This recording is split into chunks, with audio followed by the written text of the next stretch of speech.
Que la paix, la grâce et la miséricorde de Dieu soient votre partage dans les noms précieux et glorieux du seul Seigneur de gloire, Jésus-Christ.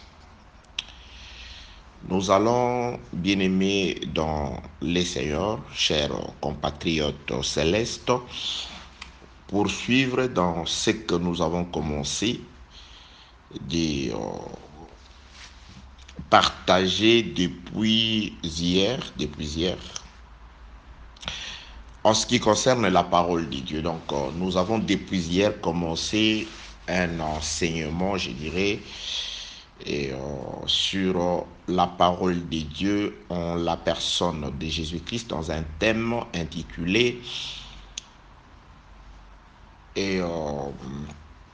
l'interruption du travail dédommagé par l'agresseur. Thème que nous avons soutiré très certainement dans les Saintes Écritures, dans les livres d'Exode, chapitre 21, le 18e et le 19e verset. Donc, Exode chapitre 21, les versets 18 et 19, nous allons faire la lecture. Si des hommes se querellent et que l'un d'eux frappe l'autre avec une pierre ou avec les poings sans causer sa mort, mais en l'obligeant à garder les lits, celui qui aura frappé ne sera point puni dans les cas où l'autre viendrait à se lever et à se promener dehors avec son bâton. Seulement, il les dédommagera de son interruption de travail et il le fera soigner jusqu'à sa guérison. Voilà ce que rapportent les Écritures. Vous savez, ça, c'est une loi que Dieu a donnée au peuple par l'homme de Moïse. Donc, ça, Dieu ne parle pas en vain. Donc, si Dieu a donné cette loi, c'est que c'était de cette façon que le jugement devrait se faire en Israël au cas où un cas pareil arrivait. Donc, cette parole, elle s'est accomplie pour le peuple d'Israël et que nous reconnaissons que la loi s'accomplit dans le corps de Jésus-Christ. C'est pourquoi nous cherchons dans toutes les explications que nous avons commencé à donner et que nous donnerons encore aujourd'hui, nous cherchons certainement à comprendre quelle est la pensée de Dieu, quel est le message caché de Dieu pour nous à travers cette loi qui a été donnée à Israël. De manière brute, la loi, elle a été donnée à Israël. Mais il y a une pensée cachée de Dieu. Cette pensée-là, c'est des ordonnances, c'est des recommandations que Dieu nous a aussi données. C'est pourquoi, par la grâce de celui qui a inspiré cette loi, nous voulons qu'il nous aide à comprendre, à recevoir aussi notre part de messages selon son bien vouloir. Que la paix, la grâce et la miséricorde de Dieu soient avec vous, bien-aimés dans le Seigneur. Nous avons déjà commencé, donc vous qui pouvez peut-être ne tomber que sur les audios d'aujourd'hui, donc je vous conseillerais de faire, si moyen il y a, de pouvoir rechercher les audios qui ont été dites hier. Donc nous avons déjà commencé parce que c'est une marche. Nous aurons peut-être le temps de faire un petit rappel, mais nous ne serons pas certainement à mesure de pouvoir tout dire. Nous allons juste ramasser quelque chose, quelques clés ou quelques, je dirais, quelques paroles ou quelques passages qui pourront nous aider à nous acheminer ensemble avec ceux qui pourront peut-être ne nous rejoindre qu'aujourd'hui. Donc, nous parlons sur les dédommagements par l'agresseur à la personne dont la frappe a causé l'interruption du travail. Donc, nous avons compris dans les Écritures, la Bible déclare, si des hommes se querellent, donc nous avons compris qu'au départ, avant les dédommagements, avant toutes ces histoires d'interruption du travail et consorts, donc il y a d'abord deux hommes qui au départ sont en querelle, qui au départ sont en contestation selon le mot qu'utilise Monsieur Darby. Donc les deux messieurs, deux personnes sont en contestation, sont en querelle, sont dans des disputes, ils se disputent, ils sont dans une certaine mésentente, ils ne s'entendent pas, ils sont dans des différends. Alors, pendant ces querelles vont aboutir à une certaine agression. L'un, le plus fort, va agresser le plus faible. Et lorsqu'il agresse le plus faible, l'agresseur va prendre soin parce que le choc, parce que la Bible précise aussi les instruments que l'agresseur va utiliser. S'il utilise soit le coup de poing ou la pierre, ce sont les deux instruments qui sont à la disposition de l'agresseur. L'agresseur qui était en contestation ou en querelle avec son prochain. Donc ce sont des hommes, d'après la lettre. Ils se querellent et l'un frappe l'autre utilisant soit un coup de poing ou une pierre, et cette frappe, cette agression conduit la plus faible ou le plus faible au lit. C'est-à-dire, quand il est au lit, cette agression va l'empêcher de travailler. C'est-à-dire, il y aura interruption du travail. Pendant cette période de l'interruption du travail, l'agresseur va s'occuper de lui. Il a été agressé. Et par la suite, il deviendra celui qui s'occupera de l'agressé ou de sa victime. Il commencera d'abord par le dédommager et ensuite, il est tenu de le soigner jusqu'à sa guérison.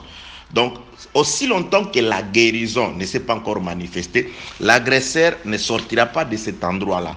L'agresseur ne quittera pas la victime. Que la paix, la grâce et la miséricorde de Dieu soient avec vous. Je crois que si Dieu est avec nous, si telle est aussi sa volonté en tout cas, nous allons comprendre beaucoup de choses à travers cette adresse qui a d'abord été faite à Israël et à travers laquelle, par le Saint-Esprit, nous comprenons qu'il y a eu aussi un message codé pour nous qui sommes parvenus à la fin des temps. Parce que le frère Paul le dit, il dit, ce qui a été écrit l'a été pour notre instruction, à nous qui sommes parvenus à ces temps de la fin. Donc, c'est-à-dire, dans tout ce que Dieu a fait ou a dit à Israël, il y a des instructions pour nous. Nous devons chercher des instructions dans ces choses-là.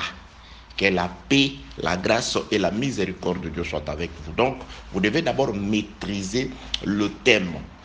Vous devez d'abord maîtriser, avoir les contrôles des textes de base. Parce que tout ce qui viendra après, ce ne seront que des ajouts, des passages que nous chercherons par ici, par là, de manière à vous faire comprendre la pensée du Seigneur. Non seulement à vous faire comprendre, mais à vous appeler à l'appliquer.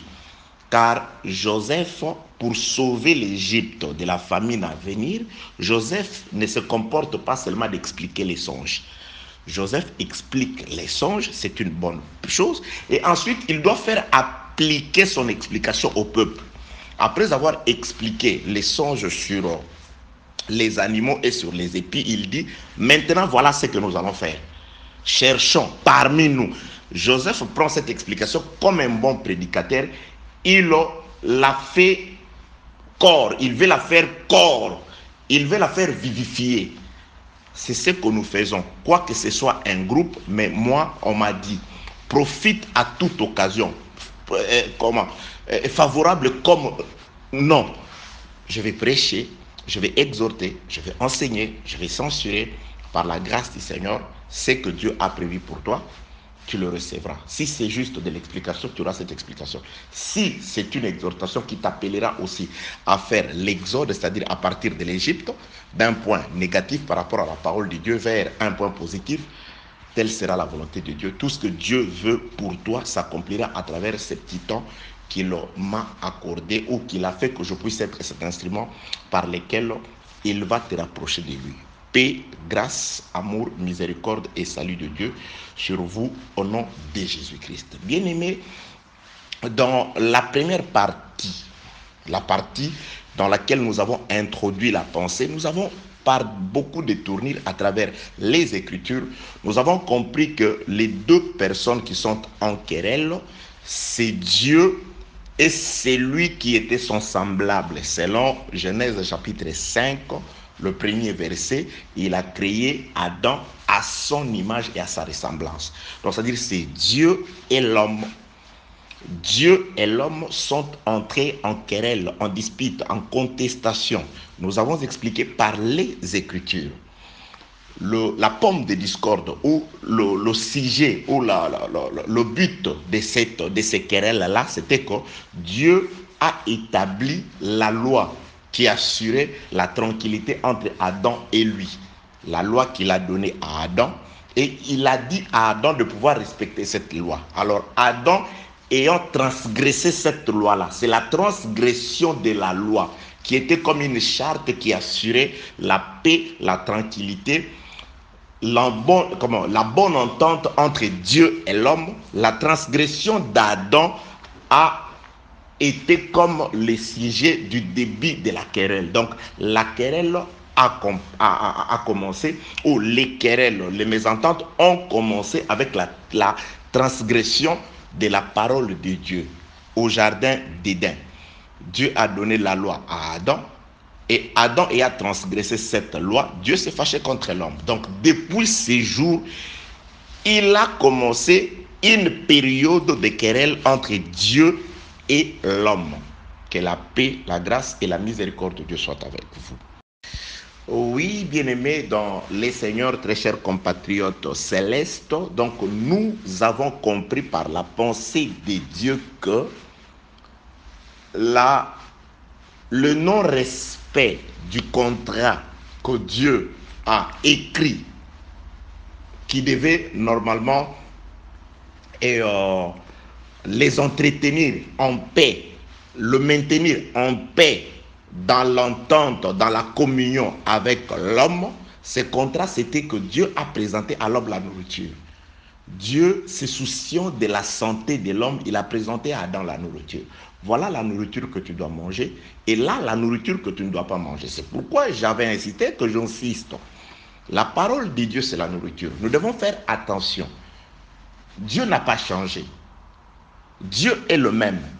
Si la mort est entrée hier par la nourriture, aujourd'hui aussi, bien-aimés dans les Seigneurs, les gens meurent spirituellement comme aussi physiquement par la nourriture. Donc, si vous mangez ce qui ne convient pas à manger, ou si vous mangez ce que Dieu n'a pas permis à ce que l'homme puisse manger, vous mourrez. C'est pourquoi aussi la vie est venue par la nourriture. Donc, Jésus-Christ est le pain de vie. Jésus-Christ est l'arbre de vie qui produit le fruit de la vie. Donc aujourd'hui, l'arbre de vie, c'est la parole de Dieu. C'est pourquoi nous devons comprendre la parole de Dieu. C'est pourquoi Dieu a disposé à l'Église un ministre du sanctuaire, Jésus-Christ, qui s'exprime à travers l'œuvre du ministère. Le grâce du ministère, les 5 grâces du seul ministère de Jésus-Christ. Ça, c'est pour apporter la nourriture à l'Église. Que la paix, la grâce et la miséricorde de Dieu soient avec vous. Donc, bien-aimés dans le Seigneur, nous avons compris que les deux hommes qui sont en querelle, c'est Dieu et Adam. Le querelle ont pour motif, ont pour source la désobéissance d'Adam. Alors, parlant des querelles, nous sommes allés comprendre dans les Écritures que voulait dire querelle dans un sens aussi spirituel. C'est pourquoi le Saint-Esprit nous a appelés dans ce qui est écrit dans le livre des Proverbes, chapitre 17, le verset 14. La version Louis II dit que commencer une querelle, c'est ouvrir une digue. C'est de là que nous sommes partis pour expliquer une digue comme étant une barrière qui empêche l'eau de pouvoir dévaster soit une ville, un terrain, un territoire ou une cité.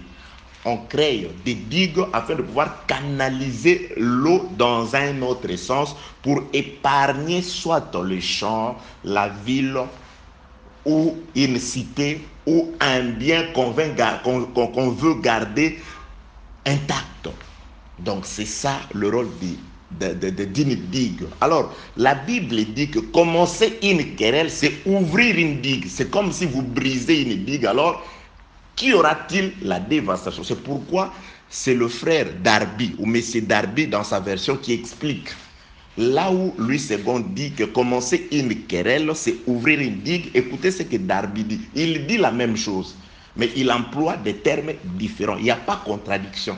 Il y a tout simplement différence des français pour mieux comprendre la parole de Dieu. Que la paix, la grâce et la miséricorde de Dieu soient avec vous. Donc, je suis dans le livre des Proverbes, chapitre 17. Nous lisons la version Darby, verset 14e. Les commencements d'une querelle est comme quand on laisse couler les eaux. Vous voyez comment Darby explique. Les commencements d'une querelle, c'est comme quand on laisse couler les eaux. C'est pourquoi Louis II dit que commencer une querelle, c'est ouvrir une digue. C'est-à-dire c'est briser une barrière, un barrage. Que la paix, la grâce et la miséricorde de Dieu soient avec vous. C'est de là que nous sommes allés comprendre que avant la lutte ou avant la bagarre entre deux hommes, un agresseur et une victime, la lutte, la bagarre pendant laquelle l'agresseur va utiliser soit le coup de pied ou le coup de poing ou la pierre pour mettre l'autre KO, le renvoyer dans le lit afin que l'agresseur aille prendre soin de lui et qu'il lui dédommage. Donc avant ces choses-là, avant cette guerre-là, il y a une période où les deux personnes sont en querelle.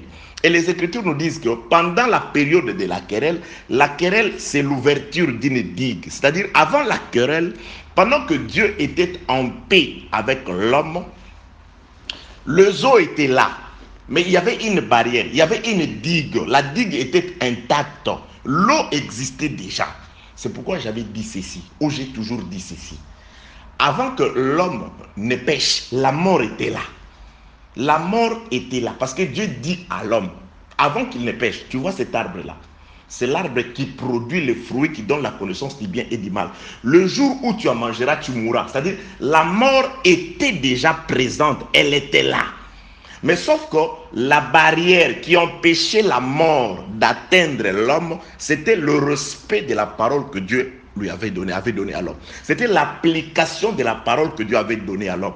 Oui, bien-aimé dans le Seigneur, le châtiment de Dieu est là. Le châtiment, il est là.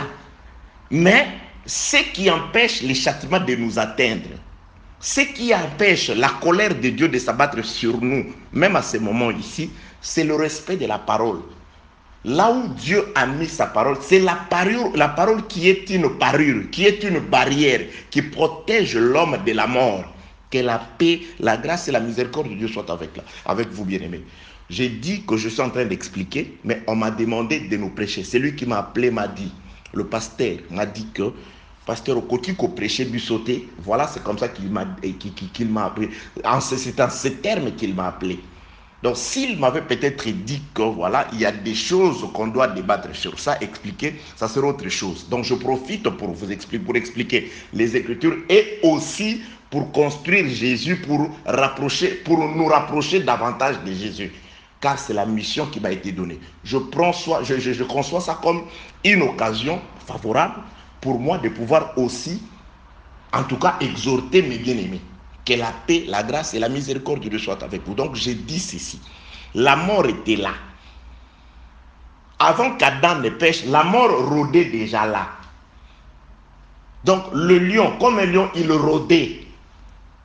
Mais comme la crainte de Dieu est une forte tour, c'est-à-dire la crainte de Dieu, le respect de la parole qui était en Adam, avant la période, pendant la période avant qu'il ne pêche, cette crainte de Dieu-là, c'était une tour forte qui protégeait Adam contre les lions qui étaient là, qui rôdaient déjà. Parce que c'est Dieu qui a planté cet arbre-là. Et Dieu a avisé l'homme que voilà la transgression, elle te conduira à ceci et à cela, à la mort. L'homme était avisé. La crainte, le respect, chaque fois que Adam, avant de manger, il se référait à la parole que Dieu lui avait dite. Adam restait en vie. C'est pourquoi aussi, j'insiste, il y a certaines personnes qui croient que Bon, surtout dans les églises que nous appelons les sautés consorts. Ils croient que l'ignorance sera une justification. Non, voilà, moi je vais toujours là-bas. Ce qu'il fait, ce n'est pas mon problème. Moi je le suis comme... Non, non, l'ignorance ne sera pas une justification.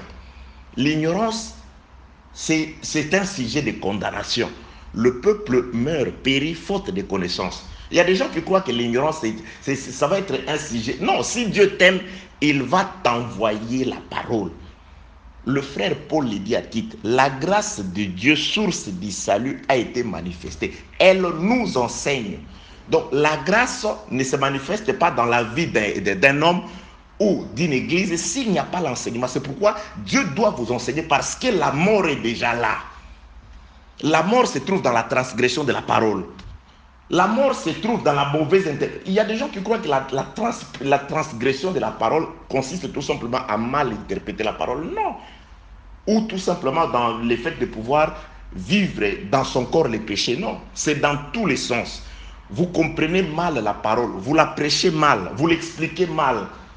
C'est la transgression. Vous vivez mal. Vous exposez votre vie, votre corps au péché. Vous transgressez aussi la parole. Que la paix, la grâce et la miséricorde de Dieu soient avec vous. Donc, je suis en train de dire que commencer une querelle, dit Salomon dans le livre de Proverbes, chapitre 17, verset 14, c'est laisser couler les eaux. Lui, second dit, c'est ouvrir une digue. Donc, c'est-à-dire, l'eau était là. La transgression d'Adam n'a pas inventé la mort. La mort était là. Mais la mort ne pouvait pas atteindre Adam parce qu'Adam était protégé par l'obéissance de la parole. Les animaux étaient là. Les lions ne pouvaient pas bouffer Adam parce qu'Adam avait sur sa tête la couronne qui faisait agenouiller, qui faisait plier le lion, les animaux féroces. Cette couronne, c'était la crainte de Dieu. Le pouvoir d'Adam résidait dans la parole que Dieu lui avait donnée. C'est pourquoi aussi aujourd'hui, nous avons le pouvoir par la parole. C'est pourquoi le frère Paul dit ceci. J'ai cru, c'est pourquoi j'ai parlé. Donc il a d'abord commencé par croire. Croire à quoi? À la parole. Le frère Paul a écouté la parole, il a reçu cette parole et c'est pourquoi il a parlé avec assurance. Il disait les choses auxquelles il croyait. Que la paix, la grâce et la miséricorde de Dieu soient avec vous. C'est pourquoi la foi, qui est la chose principale qui nous aide à vivre sur la terre et aller un jour rencontrer Dieu, cette foi vient parce qu'on entend. Et ce qu'on entend doit venir de la parole de Christ. Que la paix, la grâce et la miséricorde de Dieu soient avec vous. Israël s'est retrouvé dominé par les grandes eaux égyptiennes ou égyptiennes. Il s'est retrouvé en captivité en Égypte. Ça, c'est aussi la domination des grandes eaux. Et Dieu est allé le chercher. C'est pourquoi, écoutez ce que Dieu dit par Moïse, lorsqu'il appelle Moïse. Là, je suis dans le livre d'Exode, chapitre 3e. Dieu dit ceci. J'ai entendu les cris de mon peuple. J'ai vu sa souffrance. Dieu dit, je suis descendu. C'est-à-dire, Dieu devait descendre. Où? En Égypte. Il dit, je suis descendu pour le délivrer. Dieu doit quitter les lieux élevés. Il doit descendre. C'est pourquoi nous disons aussi que la mort de Jésus-Christ, c'est la descente dans les grandes eaux. Parce que Jésus-Christ est allé chercher quelqu'un, un peuple qui était dans les profondeurs des eaux. Ça, ce n'est pas moi qui le dis. C'est lui-même, Jésus, qui compare sa mort au fait que Jonas a été jeté dans l'eau. Il dit de même que Jonas passa 3 jours au sein de la terre, dans la mer, et plutôt passa 3 jours et 3 nuits dans l'eau. Il faut que le Fils de l'homme passe 3 jours et 3 nuits au sein de la terre, ensuite il ressuscitera. Jésus compare sa mort au fait que Jonas doit passer dans l'eau, sous l'eau. C'est pourquoi j'avais dit, lorsque Jésus-Christ meurt, la mort de Jésus-Christ dit aussi que Jésus-Christ est allé chercher un peuple qui était mort. Il est devenu semblable à nous parce que nous étions morts par nos offenses. C'est pourquoi Jésus-Christ doit mourir, afin de pouvoir nous ressusciter d'entre les morts. Il avait prophétisé dans le livre de Jean, il dit ceci. L'heure vient où les morts entendront la voix de Christ. Et ceux qui l'auront écouté vivront. Ça parle aussi, j'ai dit aussi, de ce temps où nous étions tous morts par nos péchés, mais le Fils a parlé. Parmi les morts, ceux qui écouteront, pas tous, ceux qui écouteront la voix, ce sont ceux-là qui seront sauvés. Parce qu'il y a des gens, quand nous prêchons, ils n'écoutent pas. Quand on parle, ils n'écoutent pas, tout simplement parce que Dieu ne les a pas donné les oreilles. Les oreilles est un don. C'est pourquoi dans le livre d'Apocalypse, il est écrit que celui qui a les oreilles entende. Tout le monde n'a pas d'oreilles. La foi vient de ce qu'on entend. N'a la foi que ceux à qui Dieu a doté des oreilles. Souvenez-vous de ce que je vous ai dit. Que l'oreille et les yeux, c'est Dieu qui les a créés. Si tu vois, c'est que c'est Dieu qui t'a donné les yeux. Et si tu peux entendre, c'est que c'est Dieu qui t'a donné l'ouïe, la faculté d'écouter. Donc, je suis en train de pouvoir parler des conséquences du péché d'Adam. Le péché d'Adam a brisé l'alliance, a brisé la digue, et la digue ayant été rompue, maintenant les eaux ont coulé. Les eaux, c'est la force des nations, c'est la puissance des nations, et Israël s'est retrouvé à maintes reprises dominé par les eaux. Il a été en Égypte. Ça, c'est une parfaite illustration qui dit qu'Israël en Égypte, c'est aussi ce que nous sommes devenus à cause de notre péché. C'est pourquoi Dieu a dit, je vis la souffrance. J'ai entendu tes cris. Je suis descendu. Dieu doit descendre en Égypte, sous l'eau, afin d'aller faire sortir, remonter Israël, le chercher là-bas, en Égypte, le retirer là-bas. Dieu descend en Égypte. Lorsqu'il descend, c'est-à-dire Égypte comme les eaux, les grandes eaux, Dieu doit plonger dans le profondeur des grandes eaux parce qu'il y a une terre qui est sous l'eau. Il doit aller chercher un peuple qui a été retenu captif par les eaux. Et il ramène ce peuple-là, il le fait sortir des grandes eaux, c'est-à-dire jusqu'au désert. Et c'est là que Dieu va parler au cœur d'Israël. C'est dans le désert que Dieu va leur donner la sémence. Dieu va leur souffler la vie qui était la loi. Vous voyez, ça, c'était l'ombre de ce que Jésus-Christ ferait plus tard. C'est Jésus qui doit descendre dans le monde, mourir comme Jonas dans l'eau. Bien-aimé dans le Seigneur, Jonas, une parenthèse. Jonas descend, monte sur ce navire-là. Il descend dans la cale. Et lorsque Jonas se couche, l'eau est en colère. On le réveille. Ils essaient de faire tout ce qu'ils voulaient faire. Jonas leur donne la solution. Celui qui apporte la solution, c'est Jonas. C'est-à-dire, avant que Jonas ne se réveille, il n'y avait pas de solution. Personne ne connaissait la solution si ce n'est Jonas. C'est pourquoi aujourd'hui, personne n'a la solution pour calmer les situations de ta vie, à part le véritable Jonas, Jésus. Même pas le capitaine du bateau, Moïse. Même pas le marinier, même pas d'autres occupants du bateau n'avaient la solution que Jonas. C'est pourquoi il ne fallait réveiller que Jonas. Jonas.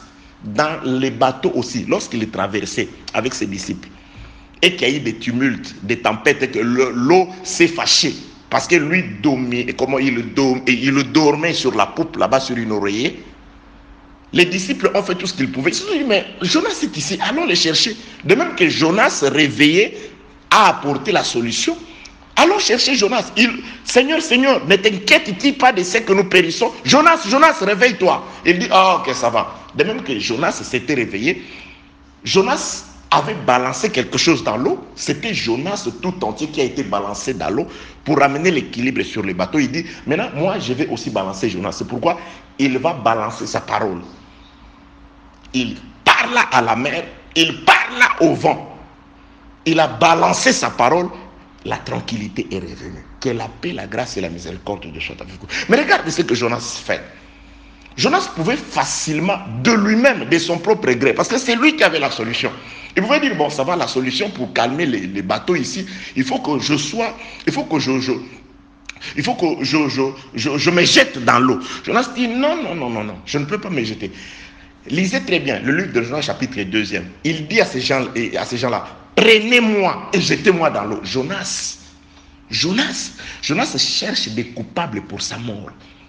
Mais la solution qui pouvait calmer, c'était que Jonas, il fallait qu'il parte dans l'eau. Mais Jonas cherche des coupables et dit, prenez-moi. C'est-à-dire, Jonas ne pouvait pas se jeter lui-même dans l'eau.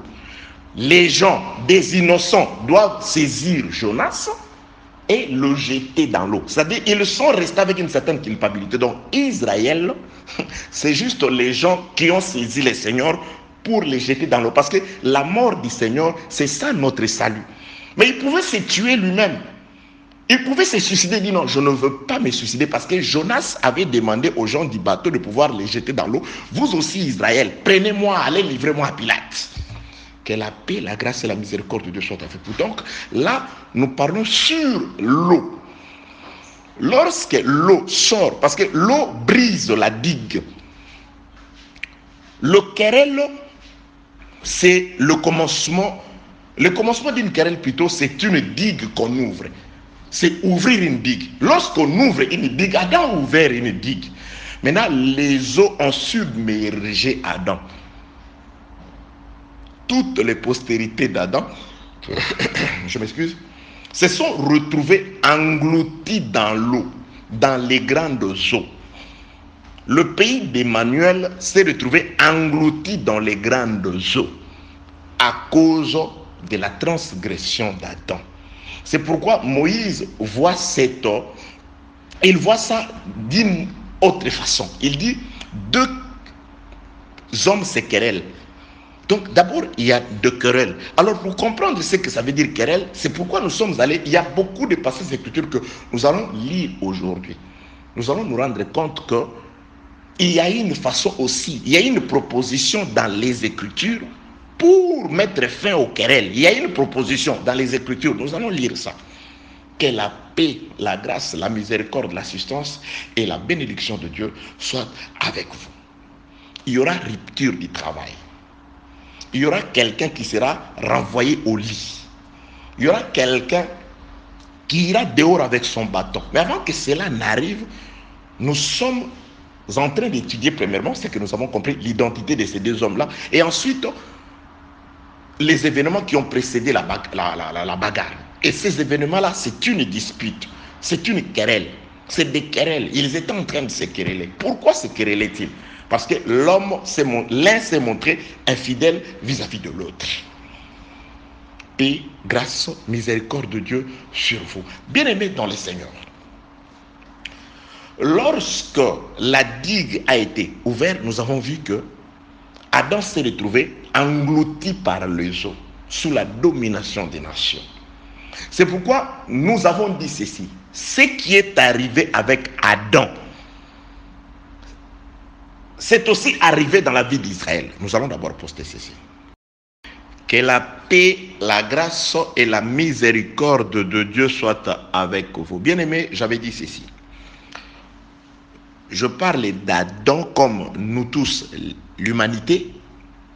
Nous nous sommes retrouvés à endosser les conséquences du péché de notre premier parent. Le frère Paul l'a dit, même ceux qui n'ont pas commis le même type de transgression qu'Adam, tellement que nous sommes sortis de lui et que nous avons bénéficié de son sang, donc nous avons été généralisés dans son péché. Donc la mort nous a tous atteints.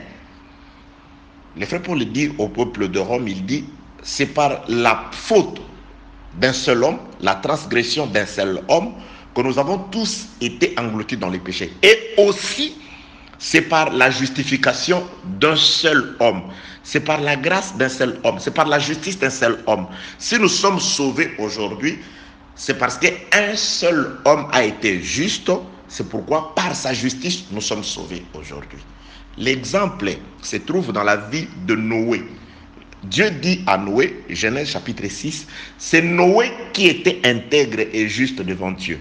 C'est Noé qui avait trouvé grâce devant Dieu. Dieu dit, j'ai résolu de détruire la terre, mais Noé trouva grâce. C'est Noé qui avait trouvé grâce.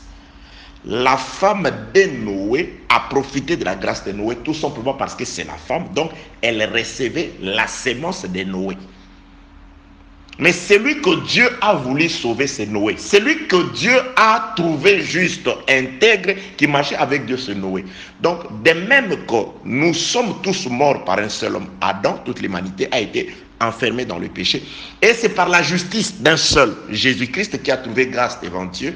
Et nous voici aujourd'hui, nous son épouse, nous qui sommes attachés à Jésus, nous voici aujourd'hui dans l'arche. Mais c'est par la justice d'un seul homme. C'est pourquoi nous disons, nous sommes des saints si l'esprit du seul saint de Dieu se trouve en nous. Nous sommes l'assemblée des saints si la sémence du seul saint de Dieu, Jésus-Christ, se trouve en nous. Dieu aime son Fils. Et quiconque s'accroche au Fils bénéficie par le Fils de l'amour de Dieu. Je donne un exemple, bien-aimé dans le Seigneur. Très facile à comprendre. Dieu n'a pas donné, comprenez le sens que je vais dire, je vais parler. Dieu n'a jamais parlé à Adam concernant ce qu'on doit manger ou ce qu'on ne doit pas manger. Dieu n'a pas donné sa loi, sa parole à Ève. Je parle d'Ève. Dieu ne s'est pas adressé à Ève. Dieu n'a pas donné sa loi à Ève. Dieu a parlé à Adam. Pendant que Dieu parlait à Adam, Ève n'est pas encore manifestée. Ève se trouve dans Adam comme l'os. Elle n'est pas encore manifestée. Donc, Dieu donne la loi à Adam. Dieu parle à l'homme, son ami, son semblable. Il parle à l'homme. C'est pourquoi, lorsqu'ils vont pécher, quand Dieu vient chercher, Dieu ne les cherche pas. Dieu ne dit pas. Il n'est pas écrit que Adam et Ève, où êtes-vous? Ce n'est pas écrit comme ça. Dieu ne cherche que celui à qui il a donné des responsabilités. Dieu ne cherche que celui à qui il a parlé. Celui à qui il a dit, tu vois ça, tu ne le feras pas. Dieu cherche Adam. Il dit, Adam, où es-tu? Adam répond à Dieu. J'ai entendu ta voix et je me suis caché parce que je suis nu. Dieu continue la conversation.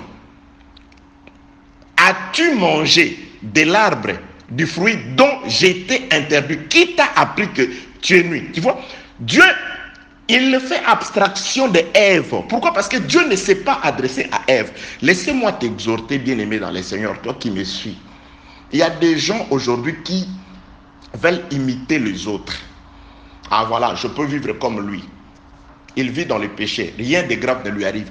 Nous ne sommes pas tous pareils.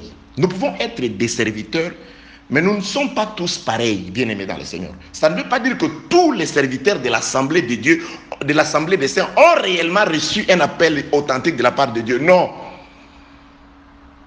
Ça, je dis non. Je ne dis pas tout le monde a reçu un appel authentique de la part du Seigneur. Non.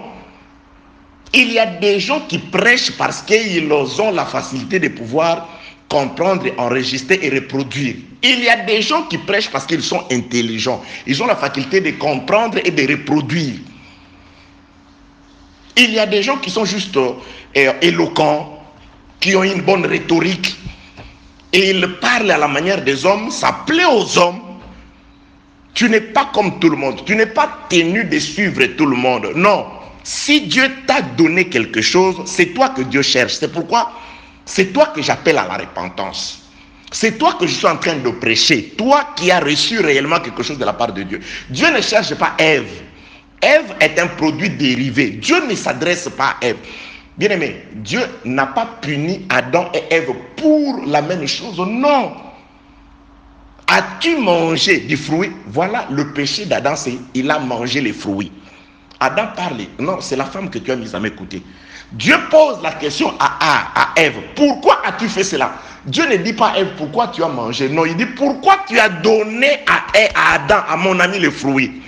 Le péché d'Adam, c'est d'avoir mangé les fruits. Mais le péché d'Ève, c'est d'avoir donné les fruits à Adam. Ce n'est pas la même chose. Ce n'est pas la même chose. Que la paix, la grâce et la miséricorde de Dieu soient avec vous. Bien-aimé, si tu as reçu un appel du Seigneur, et si tu as une grâce de Dieu, un don de Dieu, la parole de Dieu s'adresse à toi.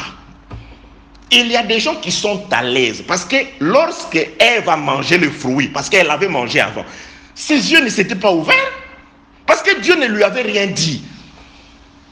Là, je suis en train de donner juste un exemple.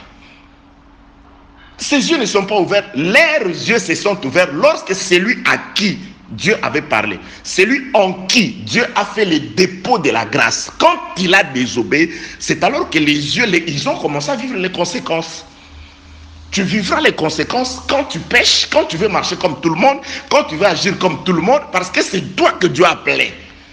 C'est toi qui as la grâce de Dieu, c'est toi qui as le ministère, c'est toi qui es censé être le modèle de Dieu, un enfant de Dieu. Un fils de Dieu appelé au salut pour le salut. Et le salut n'est pas futur, le salut est présent. Tu dois manifester le salut dans ta vie. Pendant que tu es sur la terre. Paix, grâce, miséricorde de Dieu sur toi qui a reçu l'appel authentique de Dieu, qui a un don spécial de Dieu, qui a une grâce merveilleuse de Dieu. Dieu te cherche. Dieu veut te parler. Dieu veut que... C'est à toi que Dieu s'adresse. Ah non, les autres, nous sommes tous pareils. S'il ne fait pas, moi aussi, je ne ferai pas. C'est son tour, bien aimé. Quelqu'un qui a la grâce n'a pas besoin d'attendre le tour. Son tour de faire le bien, c'est chaque jour. Ah non, celui-là, il marche en marge de la parole de Dieu. Rien de grave lui arrive. Ça, c'est lui. Il peut manger, ses yeux ne s'ouvriront pas parce que Dieu ne lui a rien donné. Dieu ne lui a rien dit en réalité. Ok, je reviens dans ce que j'allais dire. Donc, Dieu cherche son fils Adam, son semblable. Sur la terre, telle que nous sommes là, Dieu ne cherche que Jésus. Oui, Dieu aime Jésus. Dieu ne cherche que Jésus. Adam a compris que si je ne mange pas le fruit et que la femme seule mange les fruits, Dieu va la chasser seule. Dieu cherche Adam. Mais comme Adam aime Ève, c'est quand Dieu trouve Adam, là où Dieu va trouver Adam, c'est là où Dieu va trouver Ève. Donc Ève va bénéficier des habits par rapport à l'amour de Dieu pour Adam. Dieu vêtit Ève parce que Ève est attachée à Adam. Celui que Dieu cherche, c'est Christ. Ça, c'est notre essence. Et nous aussi, si nous restons attachés à Christ comme sa femme, ce que Dieu donne à Christ, il nous donne aussi. De même que Dieu a vêtu Adam qu'il cherchait, il doit aussi vêtir la femme parce que Adam aime Ève et Ève se trouve à côté d'Adam. Dieu aime Christ. Si nous nous accrochons à Christ dans la parole de Christ, Dieu va nous vêtir comme il a vêtu Christ. C'est pourquoi la Bible déclare, celui qui a ressuscité Christ nous ressuscitera aussi. Si nous restons attachés à la parole de Dieu. C'est bien de dire des révélations. C'est bien d'aimer la parole. Mais cette parole-là doit devenir ambulante en toi, bien aimé dans le Seigneur. Elle doit devenir une vie en toi qui doit changer. Parce que Dieu a mis quelque chose en toi. Que la paix, la grâce et la miséricorde de Dieu soient avec vous. Oui, bien-aimé dans le Seigneur, je crois que c'est les derniers audios avant que je ne fasse un résumé en lingala. Je suis en train de dire ceci. Adam représente l'humanité. Nous étions amis de Dieu en Adam. Adam a transgressé, c'est-à-dire nous avons été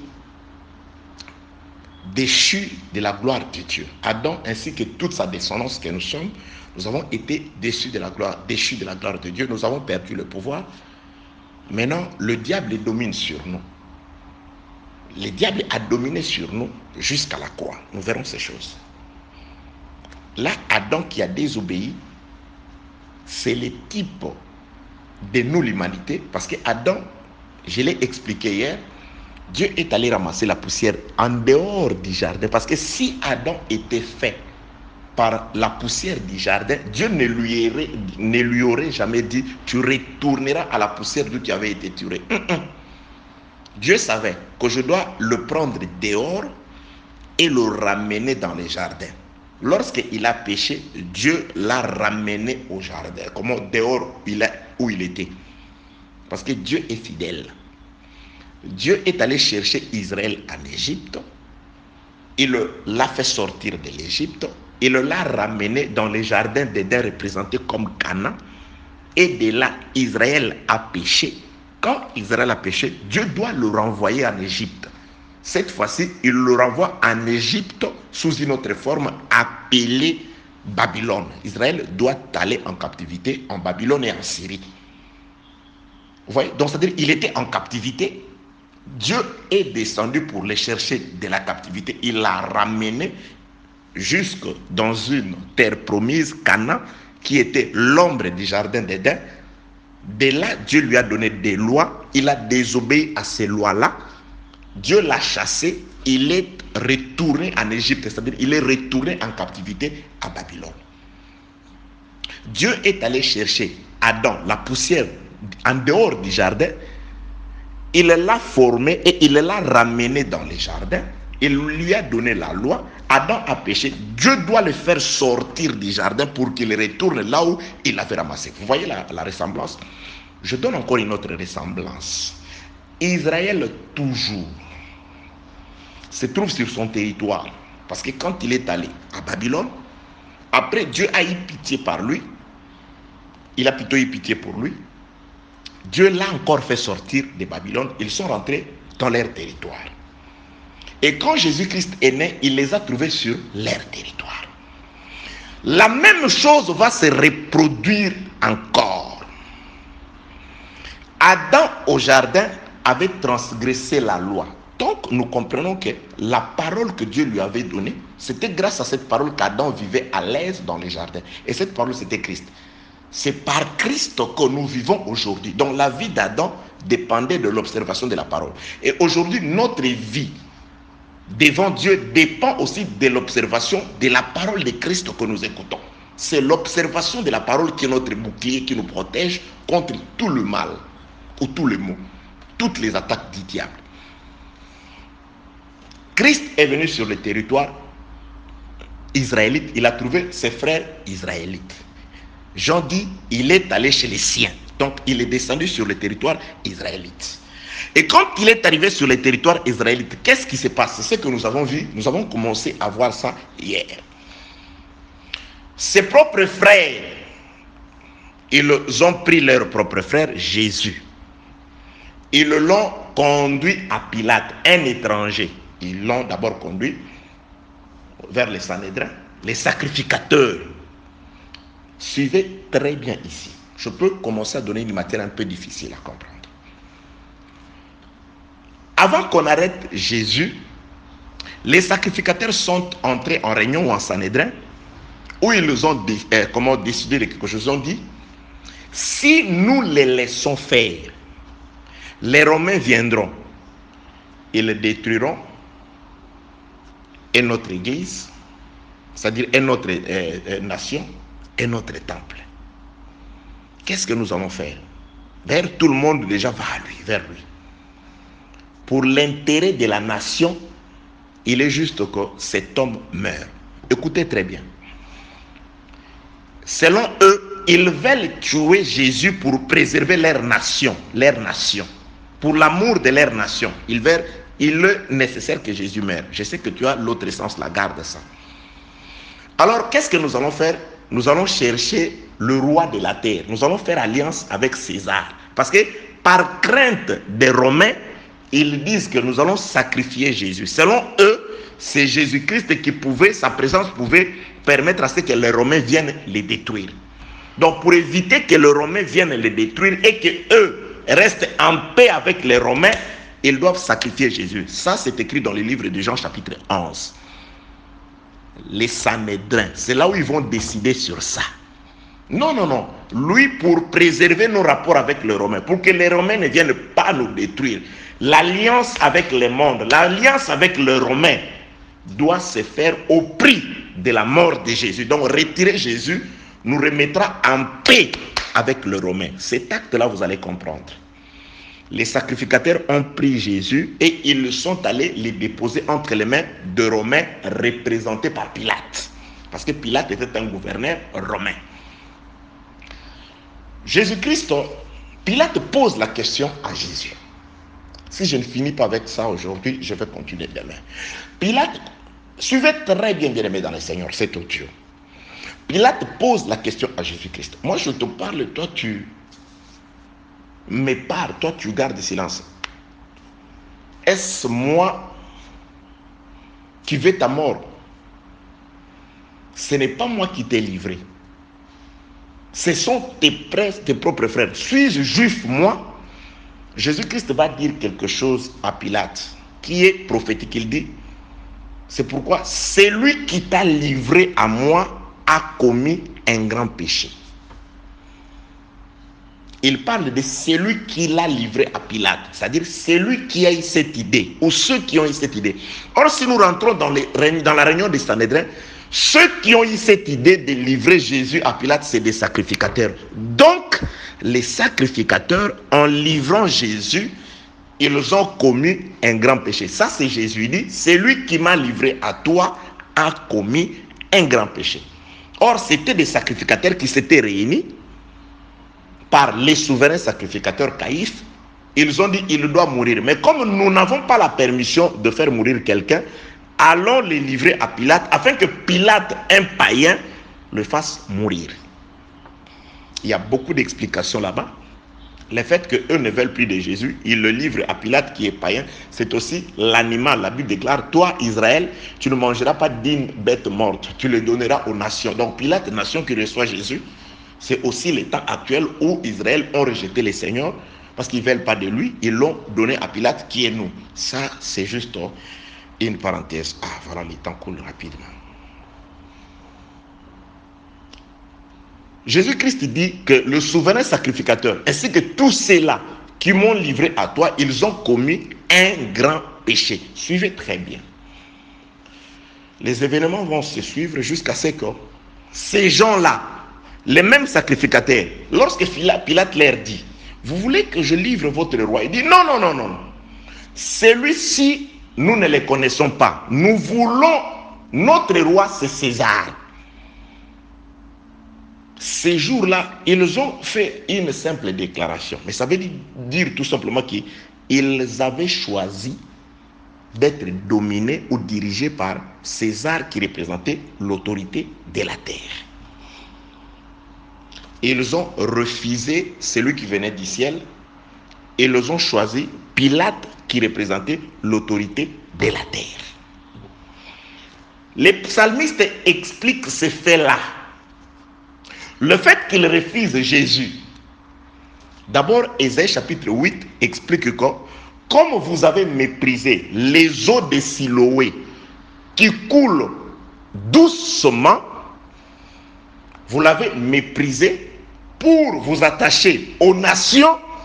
Voici, j'enverrai contre vous les grandes et puissantes eaux du fleuve, entre parenthèses, le roi de la Syrie. Il inondera tout le pays de Juda. Il va inonder tous les pays. Donc, les rois, les nations viennent. Pourquoi? Parce que Israël a méprisé l'eau qui coule aisément, l'eau de Siloé. L'eau qui signifie Siloé, qui signifie envoyé. L'envoyé de Dieu pour leur salut, le roi du ciel Jésus, ils l'ont refusé. Ils se sont attachés les services de qui ça? De César. Donc César doit devenir celui qui doit régner, dominer sur eux. Le fait de pouvoir sacrifier Jésus-Christ, Israël ne savait pas qu'il commettait quelque chose. Qu'est-ce qu'il commettait? Je suis dans le livre de Psaume chapitre 62, le verset que je vous avais promis hier. Je balance d'abord ça. Je suis dans le livre de Psaume chapitre 62. Attendez, Psaume, le psalmiste, il est où?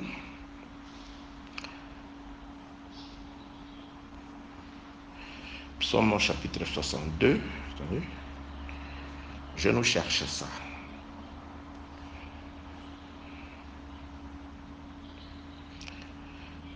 Psaume chapitre 62. Je prends le verset 4. Ça dépend des versions. D'autres versions, c'est le verset 3. Il y a des versions, c'est le verset 4. Là, c'est David qui chante. Écoutez ce que David dit. Jusqu'à quand vous jetterez-vous sur un homme? Chercherez-vous tous à l'abattre comme une muraille qui penche, comme une clôture qu'on renverse. Vous écoutez la prophétie de David. Ici, David ne parle pas certainement pour lui. Parce que David, il y a des endroits où il parlait pour lui. Lorsqu'il était poursuivi par par Saoul, il priait pour lui. Il a eu un moment où il priait, prophétisant, mon Dieu, pourquoi m'as-tu abandonné? Ils ont tiré au sort mes vêtements. Là, il parle, prophétisant de Christ. Une bande de scélérats m'entoure. Il parle de Christ. Ici aussi, il prophétise, il parle de quelqu'un d'autre, pas lui. Il parle certainement de Christ, parce que la Bible confirme que c'est par l'Esprit de Christ qu'ils ont prophétisé. Donc, il ne parlait que de Christ. Écoutez ce qu'il dit. Je reprends la lecture. Psaume 62, verset 4e. Jusqu'à quand vous jetterez-vous sur un homme? Chercherez-vous tous à l'abattre comme une muraille qui penche, comme une clôture qu'on renverse? C'est-à-dire, Israël, quand il cherchait à abattre Jésus-Christ, c'était une muraille qu'Israël renversait, c'était une clôture qu'Israël faisait pencher. La clôture de sécurité d'Israël, c'était Jésus. Donc, tuer Jésus, ils ignoraient qu'ils étaient en train de renverser la clôture. La clôture de sécurité d'Adam contre les bêtes féroces, contre la mort, c'était l'observation de la parole, le respect de la parole invisible, la parole que Dieu lui avait donnée. Mange ça, ne mange pas ça. Ça, c'était la clôture qui protégeait Adam. Mais lorsque Adam a transgressé, c'est-à-dire il a transgressé, il a brisé cette parole-là, c'était comme une clôture. C'est ce que le proverbe dit. Adam a ouvert une digue. Quand il a ouvert une digue, par la querelle qui a débuté au moyen de sa transgression, les eaux doivent inonder Adam. Idem Israël. Lorsque Israël refuse Jésus, il opte pour César. Donc, c'est-à-dire, les psalmistes avaient déjà prophétisé que c'était une muraille que Israël renversait. La muraille de la protection. Israël était aussi une vigne. Ésaïe chapitre 5. Une vigne que Dieu avait plantée. Dieu avait fait beaucoup de bonnes choses pour cette vigne-là. Et tout autour de la vigne, Dieu avait placé une clôture, une haie. Clôture pour protéger la vigne contre les bêtes sauvages. Parce qu'Israël, chaque fois qu'ils observaient la parole de Dieu, Israël devenait plus fort que tous ses amis. Lorsque Israël abandonnait les seigneurs, c'est-à-dire il sortait de sa zone de confort, les voisins d'Israël, que Dieu avait définis comme des épines, devaient piquer Israël. Par la mort de Jésus-Christ, d'après Psaume 62, verset 3 ou 4, ça dépend des versions, Israël, qu'est-ce qu'il a fait? Il a tué un homme qui était le rempart, leur muraille, la tour de sécurité. Le psalmiste dit, jusqu'à quand vous jetterez-vous sur un homme? Chercherez-vous tous à l'abattre comme une muraille qui penche, comme une clôture qu'on renverse? En tuant cet homme-là, il renversait une clôture. En tuant Jésus, Israël a renversé sa clôture. En tuant Jésus dans l'ombre, Israël, l'homme d'Adam plutôt, par la transgression, il a renversé la clôture, c'est-à-dire il a ouvert la digue. Maintenant, les eaux qui étaient là, qui avaient été retenues, se sont lancées en catastrophe contre Adam. Adam s'est retrouvé englouti par les eaux. C'est pourquoi David chante dans le livre de Psaume 69 que les eaux m'ont inondé, les eaux m'ont englouti. Je reviens. Pour comprendre que lorsque Israël tue Jésus, il renverse une muraille, sa muraille de sécurité. Nous allons aller dans ce qui est écrit dans le livre de Daniel, chapitre 9e. Lisons Daniel, chapitre 9. Lisons Daniel chapitre 9. Daniel chapitre 9e, je vais juste lire le verset 26e. Ici, nous sommes dans 70 semaines de Daniel. Je vais juste introduire quelque chose. Daniel chapitre 9, le verset 26. Pourquoi est-ce que j'en arrive là? Je répète, afin que vous ne vous éparpillez pas dans la pensée. Nous parlons des deux hommes qui sont en querelle et qui finiront par se battre.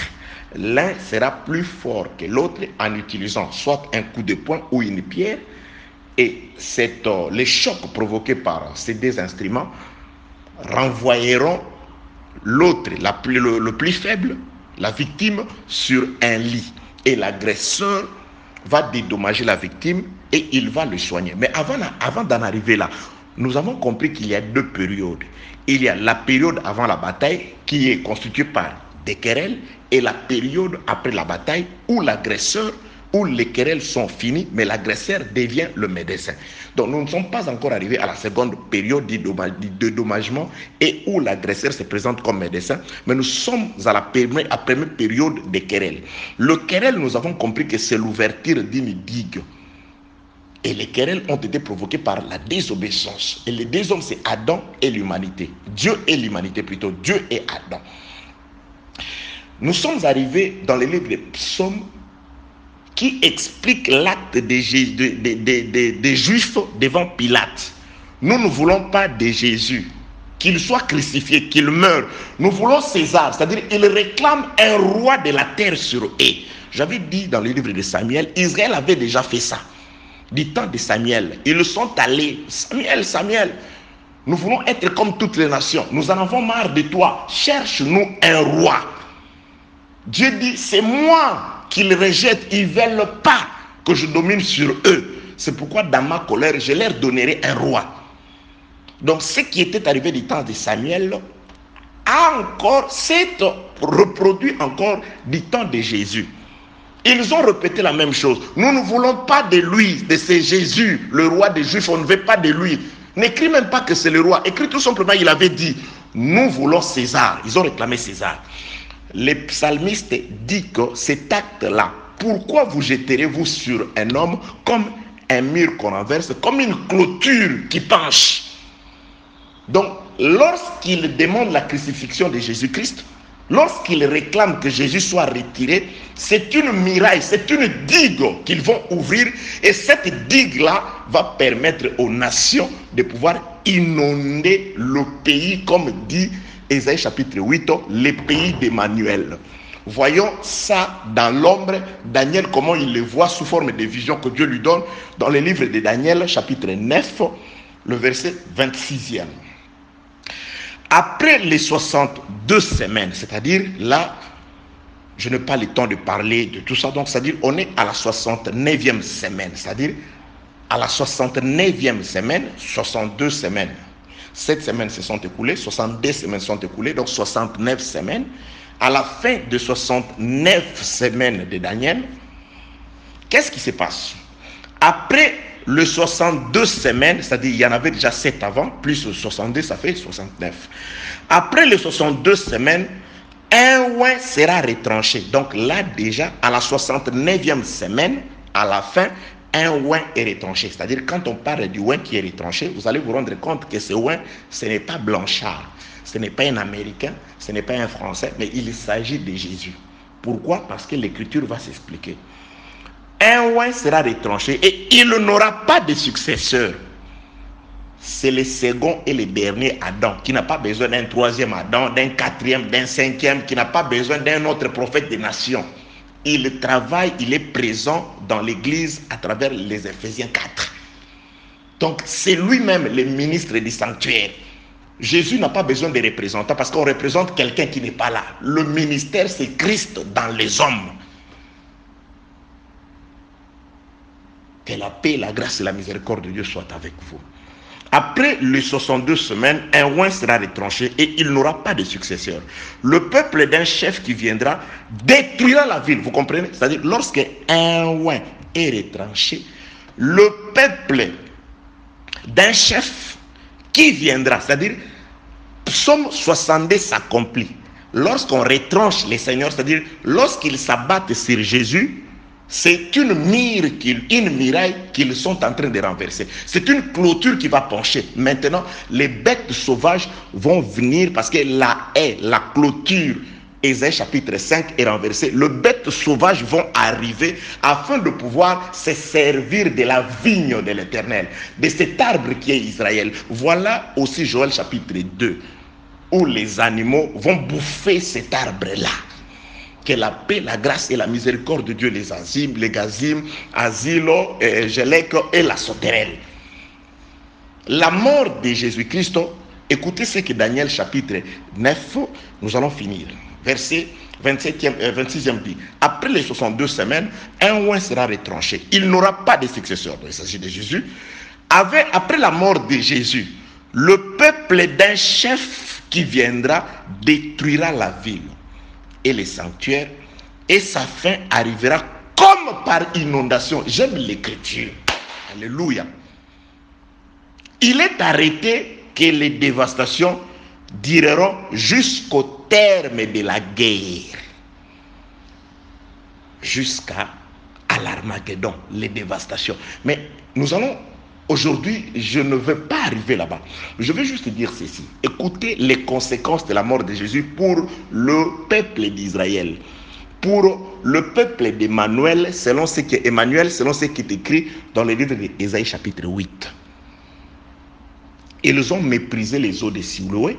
Maintenant, les grandes eaux doivent inonder le pays d'Emmanuel. Ils ont tué Jésus, c'est une muraille qu'ils ont renversée. C'est pourquoi la prophétie dit, le peuple d'un chef peut entrer facilement maintenant. Parce que la barrière Jésus qui les protégeait, la puissance qui les protégeait est morte. Cette puissance a été enlevée. Le peuple d'un chef entre et ce peuple d'un chef, la Bible déclare, détruit la ville. Mais la fin arrive comme par inondation. On compare ce peuple à des eaux.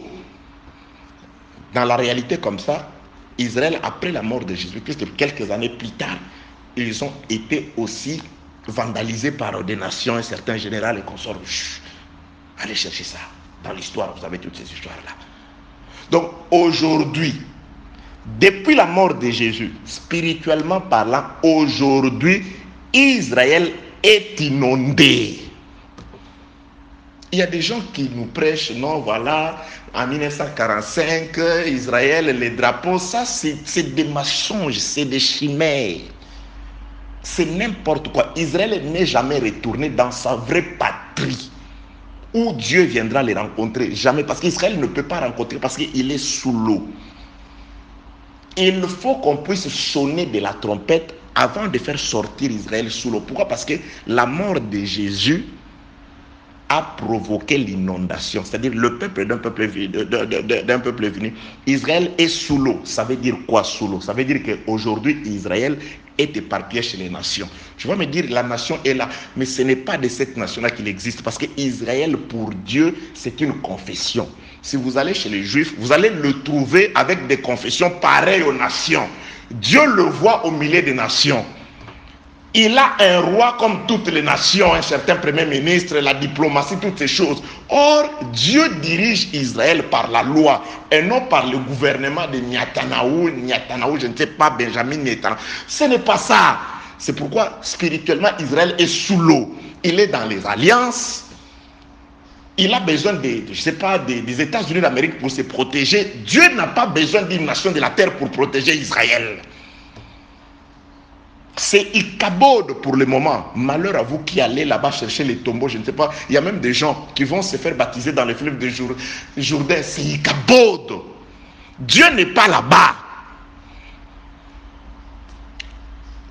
La dévastation durera jusqu'au terme de la guerre. Je viendrai expliquer demain, 70e, dernière semaine de Daniel, comment est-ce qu'on va faire sortir Israël? Comment est-ce qu'à la moitié de la première partie, quelqu'un s'élèvera encore afin de les faire souffrir pendant une dernière moitié jusqu'à ce que Jésus-Christ lui-même sonne la fin de la guerre et qu'il vienne combattre afin de pouvoir sauver ce peuple. Pour aujourd'hui, que celui qui a créé les cieux et la terre vous bénisse.